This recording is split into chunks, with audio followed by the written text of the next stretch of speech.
Y bueno, como vimos, ¿verdad? Es como una mezcla de muchas cosas, entonces hay muchas versiones de su origen. Vamos a enfocarnos en las de Costa Rica. Cierta versión costarricense de la leyenda cuenta que hace mucho tiempo existía en una pequeña comunidad un sacerdote que, usando su autoridad moral y su elocuencia, deformó el sentido religioso y moral de la comunidad, conduciéndola al pecado. Como castigo a su mal proceder, Dios le condenó por 100 años, 300 según algunos, a tener la forma de un perro negro, enorme y de ojos rojos. ¿Por qué negro? Siempre negro. Cuando por fin acabó su tormento, el hombre estaba trastornado y no aguantaba la vida. Así que se lanzó al cráter del volcán Poás, pero no murió de la forma en que esperaba, sino que su espíritu se quedó atrapado en el interior del volcán, en medio del magma, los vapores y las rocas, cual si ese fuese su propio infierno personal. A causa de eso se cree que él es quien provoca los estremecimientos del volcán. Interesante esa. Nunca he escuchado esa versión, de hecho ni sabía que había una versión tica tica. Sí, yo tampoco. Sí, si uno se pone, bueno, esto es como el primer video de leyendas latinoamericanas, pero digamos, si uno se pone a buscar como de la cegua, de la carreta sin bueyes y todo de eso, la Llorona. Sí hay un montón de historias como si está como bien específico alguna de cómo fue que se creó, ¿verdad? Pero como digo, todos tienen su propia versión de cómo le apareció y todo eso. Sí, no hay un verdadero origen. Otra versión costarricense cuenta que existía un borracho que malgastaba casi todo su dinero en bebida y maltrataba a su familia, sobre todo a la esposa. Supongo que algo normal en aquellos tiempos, ¿verdad? Sí, normal. El hijo mayor del borracho era muy inteligente y estaba cansado del comportamiento dañino de su progenitor, así que ideó un plan para castigarlo. Entonces aquí va la historia. Era una humilde familia, ¿verdad? El marido solía con frecuencia emborracharse en las cantinas y llegar a las horas de la noche. Hacía un escándalo tremendo. Sacaba la cruceta y amenazaba de muerte a todo aquel que se atreviera a ponerle la mano encima. Otras veces le pegaba salvajemente a su mujer por motivos realmente insignificantes. El hijo mayor de la familia decidió un día darle un buen susto. Cuando éste regresaba a sus andanzas nocturnas, se consiguió un cuero peludo. Cuando fue ya tarde de la noche, se dirigió hacia un punto oscuro y solitario del camino, por el cual tenía que pasar su padre de regreso a casa.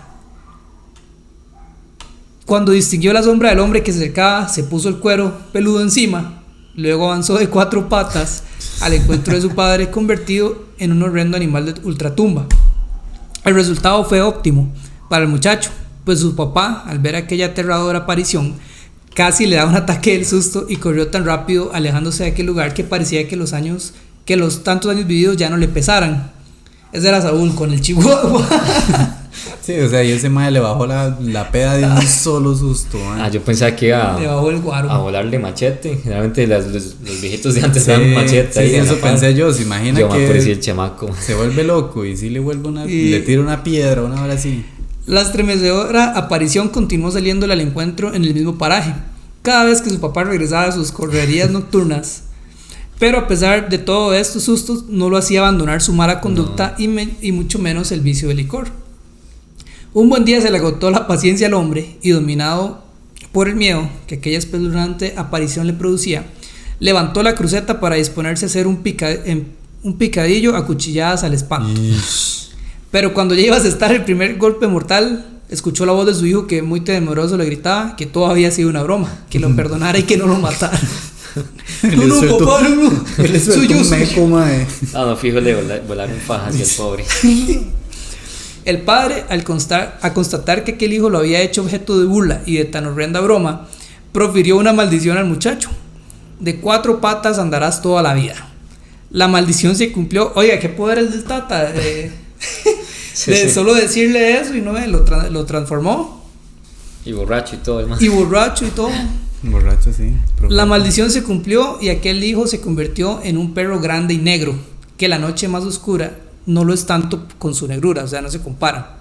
Esa fue la maldición por haber asustado a su padre. Pasaría a ser el Cadejos, para horror de la gente. Ese perro de aparición pavorosa capaz de erizarle el pelo al más pintado, o sea, al más valiente. Porque esto es como léxico tico antiguo, de donde lo agarré. Nunca se ha sabido que este espanto haya atacado a nadie, lo que decíamos, ¿verdad? Que es como para acompañarlos, o sirve de terapeuta emocional. Al contrario, muchos supersticiosos aseguran que más bien suele acompañar a los solitarios caminantes para defenderlos del peligro. Aunque la tradición advierte, sin embargo, que si alguien intenta golpear a este perro en tinieblas, este aumentará de tamaño. Ligero se enfurecerá y el atrevido corre seno de peligro de una agresión. O sea, lo que decía